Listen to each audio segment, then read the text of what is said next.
अभी अभी अपना नया अपार्टमेंट लिया था। एक पुराना दिलचस्प घर जिसकी लकड़ी की फर्शें चरमराती थीं और जहां एक अजीब सा सन्नाटा पसरा रहता था। उसे इसकी प्राचीन सुंदरता बहुत पसंद आई, लेकिन मन में कहीं न कहीं यह ख्याल भी था कि वो यहाँ अकेली नहीं है। पहली ही रात उसे अपने कमरे के कोने से धीमे धीमे फुसफुसाने की आवाज़ें सुनाई दीं। उसने सोचा कि शायद हवा का खेल होगा और इसे नज़रअंदाज कर सो गई। लेकिन हर रात ये फुसफुसाहटें बढ़ने लगीं, जैसे कई आवाज़ें एक साथ कुछ रहस्यमयी बातें कर रही हों। एक शाम जब अदिति सामान खोल रही थी, उसे अलमारी के पीछे एक पुराना धूल भरा आईना मिला। जिज्ञासावश उसने उसे दीवार पर टांग दिया।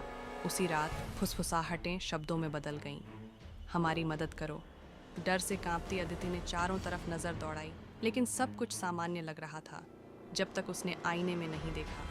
आईने में काले धुंधले साए खड़े थे। उनकी खाली आंखें सीधे उसे घूर रही थीं। अदिति ने पीछे मुड़कर देखा, पर वहाँ कुछ नहीं था। अगली रात आवाज़ें और भी बेचैन हो गईं। आईने को तोड़ दो, हमें मुक्त कर दो। अपने डर पर काबू पाकर अदिति ने एक भारी किताब उठाई और आईने को तोड़ डाला। कमरे में अचानक सन्नाटा छा गया। टूटे हुए टुकड़ों में बस उसकी कांपती हुई परछाई नजर आ रही थी। थोड़ी राहत की सांस लेकर जब वह मुड़ी तो ठिठक गई। सबसे बड़े कांच के टुकड़े में वही काले साए मुस्कुरा रहे थे और फुसफुसाहटें पहले से ज़्यादा तेज़ हो चुकी थीं। तुमने ये नहीं करना चाहिए था। लाइट्स झपकने लगीं और कमरे में घुप अंधेरा छा गया।